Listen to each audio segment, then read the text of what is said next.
وأقامه يوم القيامة للمذنبين المتلوثين الخطائين الهالكين شفيعا، والصلاة والسلام عليه وعلى كل من هو محبوب مرضي لديه، صلاة تبقى وتدوم بدمام الملك الحي القيوم. أما بعد، فاعوذ بالله من الشيطان الرجيم. بسم الله الرحمن الرحيم. ولا تحسبن الذين قتلوا في سبيل الله امواتا بل احياء عند ربهم يرزقون. صدق الله مولانا العظيم وبلغنا رسوله النبي الامين المكين الكريم الرؤوف الرحيم، ونحن على ذلك لمن الشاهدين والشاكرين والحمد لله رب العالمین. حضرات، آئیے سب سے پہلے آقائے نامدار مدنی تاجدار، ہم غریبوں کے غمگسار، بے کسوں کے کس، بے بسوں کے بس، لمبے لمبے ہاتھوں سے بھیک دینے والے آقا، بے سہاروں کے سہارے حضور احمد مجتبی محمد مصطفیٰ صلی اللہ تعالی علیہ وسلم کی پیاری بارگاہ گوہربار میں جھوم جھوم کر درود و سلام کا نذرانہ پیش کر لیں اور بآواز بلند پڑھیں: اللہم صلی علی سیدنا مولانا محمد معدن الجود والکرم وآلہ الکرام وابنہ الکریم مبارک وسلم،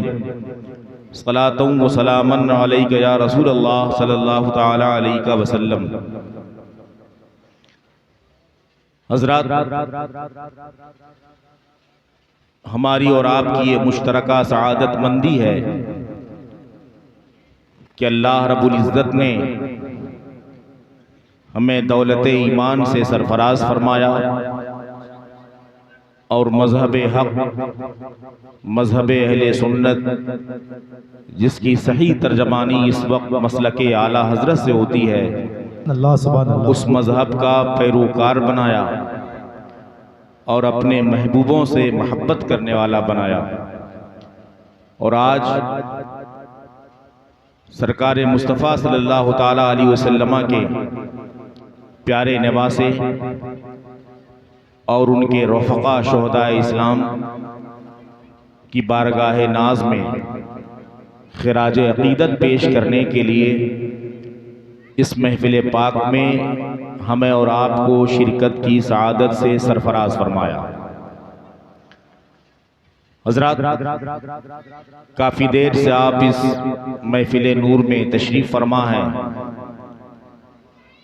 میں تھوڑی دیر کے لیے آپ کی خدمت میں حاضر ہوں. ابھی میرے بعد بھی آپ کو ایک خطاب ناشر مسلک اعلیٰ حضرت علامہ مفتی سہیل اختر صاحب قبلہ مصباحی کا سننا ہے، اور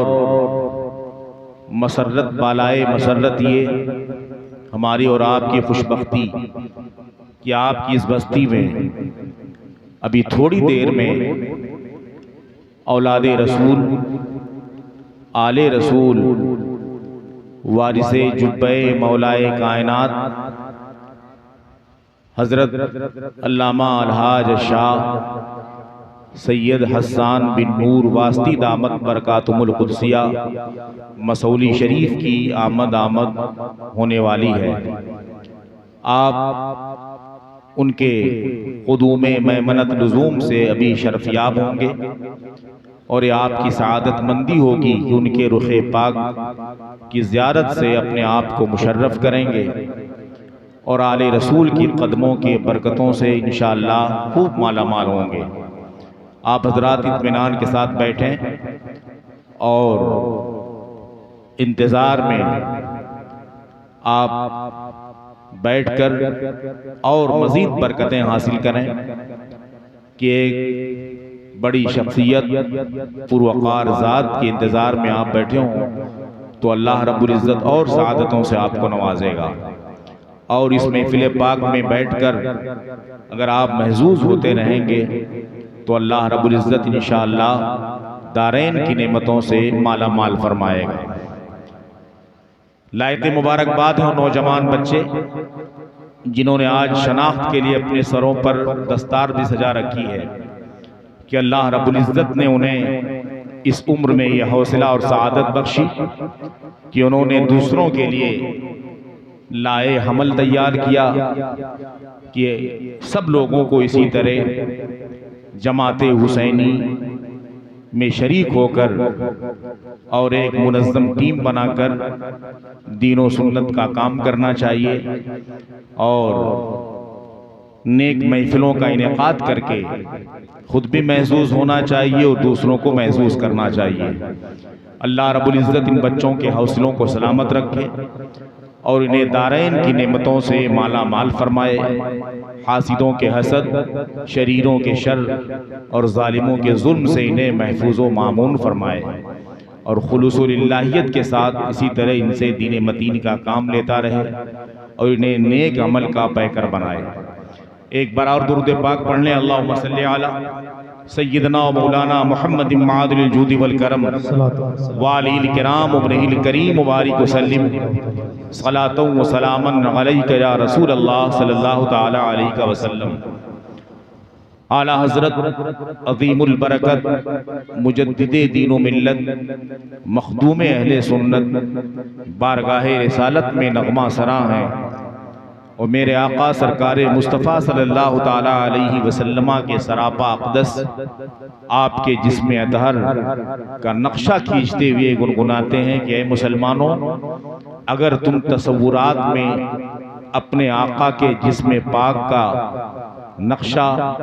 دیکھنا چاہتے ہو تو سنو، میرے آقا کی شان یہ ہے کہ سرتاب قدم ہے تنے سلطان زمن پھول، سرتاب قدم ہے تنے سلطان زمن پھول، لب پھول دہن پھول زقن پھول بدن پھول، سر سے لے کر پیر تک اس بادشاہ زمانہ کا پورا بدن پھول ہی پھول ہے۔ آپ کے بدن کا ہر ایک حصہ پھول ہے، اور وہ بھی ایسا پھول جو پھول دنیاوی پھول کی طرح نہیں ہے کہ جسے کسی درخت کی ضرورت ہو، پانی کی ضرورت ہو، رکھوالے کی ضرورت ہو، کسی مالی کی ضرورت ہو، ہواؤں اور فضاؤں کا محتاج ہو، بلکہ میرے آقا ایسے پھول ہیں جسے اللہ رب العزت نے اپنے نور پاک سے اس قدر انوکھا اور تابندہ بنایا ہے کہ جس کی مثال پوری دنیا میں موجود نہیں۔ وہ خود روشن و تابندہ ہیں، وہ کسی کے محتاج نہیں، سارا عالم ان کا محتاج ہے، اور خود روشن ہو کر پوری دنیا کو روشنی بخش رہے ہیں۔ فرماتے ہیں سرتاب قدم ہے تنے سلطان زمن پھول، لب پھول دہن پھول زقن پھول بدن پھول۔ پھر عرض کرتے ہیں کہ اے مسلمانوں، اگر کوئی بدبخت اپنا مقابلہ رسول پاک صلی اللہ تعالی علیہ وسلم سے کرے اور معاذ اللہ اپنی طرح بشر سمجھے تو اس کی حد درجہ حماقت ہے۔ میرے آقا صلی اللہ علیہ وسلم گرچہ ظاہری شکل و صورت میں انسانوں جیسے دکھتے تھے، لیکن ہمارے اور آقا میں زمین و آسمان کا فرق تھا۔ اس قدر امتیاز ہے اور اس قدر دونوں میں فرق ہے کہ تنکا بھی ہمارے تو ہلائے نہیں ہلتا، تنکا بھی ہمارے تو ہلائے نہیں ہلتا، اور تم چاہو تو ہو جائے ابھی کوہ مہن پھول، تم چاہو تو ہو جائے ابھی کوہ مہن پھول۔ اے آقا، ہم اگر صرف اپنی مرضی سے، صرف اپنی طاقت سے ایک تنکے ایک ذرے کو حرکت دینا چاہیں تو ہم اسے اپنی صرف طاقت سے حرکت نہیں دے سکتے۔ میرے آقا، آپ کی طاقت کا حال یہ ہے کہ اگر آپ چاہ لیں تو تھوڑی ہی دیر میں بڑے سے بڑا پہاڑ ریزہ ریزہ ہو جائے، ذرہ ذرہ ہو جائے، پھول پھول بن جائے۔ پھر آگے فرماتے ہیں کہ مسلمانوں، ہم اور آپ نبی کے مثل کیسے ہو سکتے ہیں؟ حقیقت تو یہ ہے کائنات کا کوئی بڑے سے بڑا عہدہ والا بھی نبی کی طرح نہیں ہے۔ ساری تخلیق، سارے کائنات کے مخلوق سب میرے آقا کی قدم پاک کا صدقہ ہیں اور انہی کی برکت کا حصہ ہیں۔ اگر نبیوں کو نبوت ملی ہے یا رسولوں کو رسالت ملی ہے تو میرے آقا ہی کے صدقہ و طفیل سے ملی ہے۔ نبی اور رسول جب میرے آقا کے برابر نہیں ہو سکتے تو ایک امتی نبی کے برابر کیسے ہو سکتا ہے؟ فرق بتاتے ہوئے کہتے ہیں سرکار اعلیٰ حضرت کہ دیکھو میرے آقا کی شان کہ واللہ جو مل جائے میرے گل کا پسینہ، واللہ جو مل جائے میرے گل کا پسینہ، مانگے نہ کبھی عطر نہ پھر چاہے دلہن پھول۔ قسم خدا کی اگر میرے آقا سرکار مصطفیٰ صلی اللہ علیہ وسلم کا پسینے مبارک مل جائے تو دلہن نہ کسی عطر کی خواہش کرے گی نہ کوئی پھول چاہے گی۔ یعنی میرے آقا کے پسینے پاک میں اس قدر خوشبو ہے کہ دنیا کی ساری خوشبوئیں اس کے سامنے ہیج نظر آتی ہیں۔ اگر کسی کو نبی کے پسینے پاک کا ایک قطرہ مل جائے تو نہ کسی عطر کی خواہش کرے نہ کسی پھول کی خوشبو کی تمنا کرے۔ یہ میرے آقا کی طاقت کا حال ہے۔ پھر مقطع میں سرکار اعلیٰ حضرت فرماتے ہیں کہ اے مسلمانوں، جب میرے آقا کی برکت کا حال یہ ہے، میرے آقا کی شان و شوکت کا حال یہ ہے کہ ساری دنیا ان کے سامنے ہیج ہے، تو پھر اس آقا کے نسل پاک سے نکلنے والے جو نونہالان ہوں گے ان کا بھی مرتبہ بہت بلند ہوگا۔ کہتے ہیں کیا بات رضا اس چمنستان کرم کی، کیا بات رضا اس چمنستان کرم کی، زہرا ہے کلی جس میں حسین اور حسن پھول۔ اے رضا اس کرم اور نوازش کے باغ کی کیا ہی بات ہے کہ جس کی کلی حضرت فاطمہ الزہرا ہوں اور جس کے دو چمکتے دمکتے پھول حسنین کریمین ہوں۔ نہ اس کرم کے باغ کی کوئی مثال ہے، نہ اس کلی حضرت فاطمہ الزہرا کا کوئی جواب ہے، اور نہ ہی حسنین کریمین کی کوئی مثال ہے۔ کیا بات رضا اس چمنستان کرم کی، زہرا ہے کلی جس میں حسین اور حسن پھول۔ حضرات آج کی یہ مجلس پاک ذکر شہید اعظم سے منسوب ہے۔ ظاہر سی بات ہے شہید اعظم ہم اور آپ حضرت امام علی مقام حضرت امام حسین رضی اللہ تعالیٰ عنہ کو کہتے ہیں۔ ان کی شہادت ایک عظیم شہادت اور عظیم مثال رہی ہے، اور انہوں نے جس مصیبت کے عالم میں، جس پریشانی کے عالم میں حق و صداقت کا پرچم بلند کرتے ہوئے خود اپنی قربانی پیش کی اور اپنے بچوں کی قربانی پیش کی ہے، وہ اپنی مثال آپ ہے۔ اسی بنیاد پر حضرت امام علی مقام رضی اللہ تعالیٰ عنہ کی شہادت کو شہادت عظمیٰ کہا جاتا ہے، اور آپ کو شہید اعظم کے نام سے یاد کیا جاتا ہے۔ حضرت امام علی مقام رضی اللہ تعالیٰ عنہ کا مرتبہ اس قدر بلند و بالا ہے کہ میرے آقا صلی اللہ تعالیٰ علیہ وسلم بچپن ہی سے حضرت امام علی مقام سے حد درجہ محبت فرمایا کرتے تھے، اور آپ کو ہمیشہ اپنے نظروں کے سامنے رکھنا پسند فرمایا کرتے تھے۔ حقیقت تو یہ ہے کہ جب حضرت امام علی مقام رضی اللہ تعالیٰ عنہ کی پیدائش حضرت علی مرتضیٰ رضی اللہ تعالیٰ عنہ کے گھرانے میں ہوتی ہے، حضرت فاطمہ الزہرا کے بطن اقدس سے آپ تشریف لاتے ہیں، تو میرے آقا صلی اللہ تعالیٰ علیہ وسلم حضرت مولا علی کے گھر تشریف لے جاتے ہیں اور پوچھتے ہیں کہ علی تمہارے گھر میں بچہ آیا ہوا ہے، اس کا نام تم کیا رکھو گے؟ حضرت مولا علی عرض کرتے ہیں حضور آپ کی موجودگی میں ہم نام رکھیں یہ مناسب نہیں ہے، سارے غلام آپ سے اپنے بچوں کا نام رکھواتے ہیں، آپ کے گھر اقدس میں کاشان اقدس میں بیٹا آیا ہوا ہے، آپ کے سوا اس کا پیارا نام اور کون رکھ سکتا ہے؟ رسول کونین فرماتے ہیں میں اس کا نام نہیں رکھوں گا، اس کا نام اللہ رب العزت جو تجویز فرمائے گا، جو پسند فرمائے گا وہ رکھا جائے گا،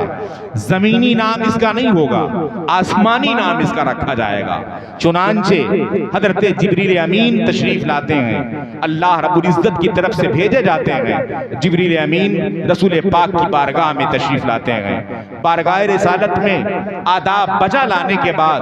عرض کرتے ہیں کہ اللہ کے رسول بیٹے کی آمد پر اللہ رب العزت نے آپ کو مبارکباد پیش کی ہے۔ آپ غور کریں کہ میرے آقا کے بیٹے نہیں نواسے تھے حضرت امام علی مقام، رشتے سے بیٹی کے بیٹے تھے، لیکن اللہ کی طرف سے مبارکبادی مولا علی کو نہیں دی جا رہی ہے، فاطمہ الزہرا کو نہیں پیش کی جا رہی ہے، اللہ کے پیارے رسول کی بارگاہ میں بیٹے کی مبارکبادی پیش کی جاتی ہے، جس سے سمجھ میں آتا ہے کہ جو میرے آقا نے ارشاد فرمایا ھذا ابنی حسین، یہ میرے بیٹے ہیں، یہ حقیقت ہے کہ حسین رسول پاک کے بیٹے ہی تھے، اس لیے کہ اللہ رب العزت نے بیٹے ہونے کی بشارت حضرت امام علی مقام کی رسول پاک کو پیش کی، اور اللہ نے بھیجوایا خبر حضرت جبریل امین سے کہ میرے محبوب کو بیٹے کی آمد کی بشارت دے دو، اور ان سے کے سامنے یہ تجویز پیش کر دو کہ ان کا نام آسمانی نام رکھا جائے، اور حضرت ہارون علیہ السلام کے دو جو بیٹے شبیر و شبر تھے، ان بیٹوں کے نام پر ان کا نام رکھا جائے۔ بڑے بیٹے کا نام جیسے شبر تھا، ایسے چھوٹے بیٹے حسین کا نام شبیر رکھا جائے۔ شبر و شبیر یہ سریانی زبان میں ہے، سریانی زبان کا ترجمہ شبر و شبیر کا حسن و حسین ہوتا ہے، تو شبر و شبیر سریانی زبان کا نام تھا، اور اردو زبان عربی زبان میں حسن حسین ان کا نام ہوگا۔ چنانچہ رسول کونین کے سامنے خدا کی طرف سے خبر آئی کہ ان کا نام گویا حسین رکھا جائے، سرکار مصطفیٰ صلی اللہ علیہ وسلم نے حضرت امام علی مقام کا نام حسین رکھا۔ مسلمانوں، یہی ایک چیز آپ کو بتاتا چلوں کہ پوری دنیا میں جو نسلیں پھیلتی ہیں، انسانوں میں نسلوں کے پھیلنے کا شرعی طریقہ یہ ہے کہ انسانوں میں نسلیں مردوں سے پھیلتی ہیں اور جانوروں میں نسلیں مادہ سے پھیلتی ہیں۔ انسان میں مرد جس خاندان سے تعلق رکھتا ہے، مرد جس کنبے اور قبیلے سے تعلق رکھتا ہے، بیٹا اسی قبیلے کی طرف منسوب کیا جاتا ہے۔ بیوی چاہے جس خاندان سے متعلق ہو، عورت چاہے جس گھرانے سے تعلق رکھے، مگر باپ جس خاندان اور قبیلے سے متعلق ہوتا ہے، بیٹے بھی اسی قبیلے سے متعلق ہوتے ہیں۔ یہ شرعی طریقہ ہے نسلوں کے پھیلنے کا انسانوں کے درمیان۔ اور جانوروں میں مادہ سے بچے منسوب ہوتے ہیں، وہ مادہ جانور چاہے جہاں سے بچے لے کے آئی ہو، لیکن جس کے پیٹ سے بچہ پیدا ہوتا ہے اسی کی نسل سے وہ مادہ جانور مانا جاتا ہے۔ لیکن اس تاریخ اور اس قانون کے برخلاف جبکہ انسانوں کی نسلیں مردوں سے پھیلتی تھیں، مرد کی طرف انسان منسوب ہوتا تھا، اسی خاندان سے اسے گنا جاتا تھا، میرے آقا سرکار مصطفیٰ صلی اللہ علیہ وسلم نے اپنی بیٹی حضرت فاطمہ الزہرا کو یہ خصوصیت بخشی، یہ امتیاز بخشا، یہ عزت بخشی کہ اے میری بیٹی فاطمہ، پوری دنیا میں قیامت تک انسانوں کی نسلیں مردوں سے پھیلتی رہیں گی، ان کے باپ سے منسوب ہوتی رہیں گی، لیکن تمہیں یہ خصوصیت حاصل ہے کہ میری نسل پاک میرے بچوں سے نہیں تمہارے بطن سے پھیلتی رہے گی۔ یہ دنیا کی تم واحد یا عورت ہو، واحد بیٹی ہو کہ باپ کی نسل بیٹی سے منسوب ہوتی رہے گی، اور تمہارے پیٹ سے، تمہارے بطن سے جو بچے دنیا میں تشریف لائیں گے وہ بچے میرے خاندان کی طرف منسوب ہوں گے، وہ میرے بیٹے کہلائے جائیں گے، وہ آل رسول ہوں گے۔ یہی وجہ ہے کہ حضرت علی مرتضیٰ رضی اللہ تعالیٰ عنہ نے حضرت فاطمہ الزہرا کی وصال کے بعد تقریباً 6-7-8 عورتوں سے نکاح کیا، لیکن جن عورتوں سے نکاح کرنے کے بعد بچے پیدا ہوتے رہے وہ بچے حضرت علی مرتضیٰ کی طرف منسوب ہوئے، انہیں علوی کہا جانے لگا۔ لیکن حضرت فاطمہ الزہرا کے بطن اقدس سے جو بیٹے تشریف لائے حسنین کریمین کی شکل میں، امام زین العابدین کی شکل میں، وہ بچے علی مرتضیٰ کی طرف منسوب نہ ہو کر رسول پاک کی طرف منسوب ہوتے ہیں، اور انہیں آل رسول کہا جاتا ہے، رسول کے خاندان کا بچہ کہا جاتا ہے، اور ایسے بچے کہے جاتے ہیں کہ سرکار اعلیٰ حضرت کہتے ہیں تیری نسل پاک میں ہے بچہ بچہ نور کا، تیری نسل پاک میں ہے بچہ بچہ نور کا، تو ہے عین نور تیرا سب گھرانہ نور کا۔ سبحان اللہ سبحان اللہ، نعرہ تکبیر، نعرہ رسالت، مسلک اعلیٰ حضرت، ذکر شہدائے کربلا، نعرہ تکبیر، نعرہ رسالت۔ حضرت امام حسین کو یہ عظمت حاصل ہے، میرے آقا سرکار مصطفیٰ صلی اللہ علیہ وسلم ارشاد فرمایا کرتے تھے حسین منی وانا من الحسین، حسین مجھ سے ہیں اور میں حسین سے ہوں، حسین میرے بدن کا ایک حصہ ہیں، میرے خون کا ایک حصہ ہیں، میرے نور کا ایک ٹکڑا ہیں۔ یہی وجہ ہے کہ سرکار مصطفیٰ صلی اللہ علیہ وسلم کے زمانے اقدس میں آپ کی چچی محترمہ حضرت ام الفضل بنت حارث رضی اللہ تعالیٰ عنہ، جو حضرت عباس بن عبد المطلب کی زوجہ محترمہ ہیں، انہوں نے ایک خواب دیکھا۔ خواب دیکھنے کے بعد جب وہ بیدار ہوئیں تو بہت پریشان ہوئیں۔ انہوں نے سوچا کہ بہت غلط خواب میں نے دیکھ لیا ہے، بہت منحوس خواب میں نے دیکھا ہے۔ اسے بیان کرنا پسند نہ کرتی تھیں، لیکن دوڑتی ہوئے رسول پاک کے پاس آئیں اور عرض کرتی کہ اللہ کے رسول، میں نے آج شب میں ایک خواب دیکھا ہے جس خواب سے میں بہت پریشان ہوں، میں اسے بیان کرنا پسند نہیں کرتی ہوں، اسے زبان پر لانے میں حیرت محسوس کرتی ہوں۔ رسول پاک جو غیب داں نبی تھے، انہیں خوب معلوم تھا کہ میری چچی ام الفضل نے کیا خواب دیکھا ہے اور وہ کیا بیان کرنا چاہتی ہیں، اس لیے کہ وہ ایسے غیب داں نبی تھے کہ اور کوئی غیب کیا تم سے نیہا ہو بھلا، اور کوئی غیب کیا تم سے نیہا ہو بھلا، جب نہ خدا ہی چھپا تم پہ کروڑوں درود۔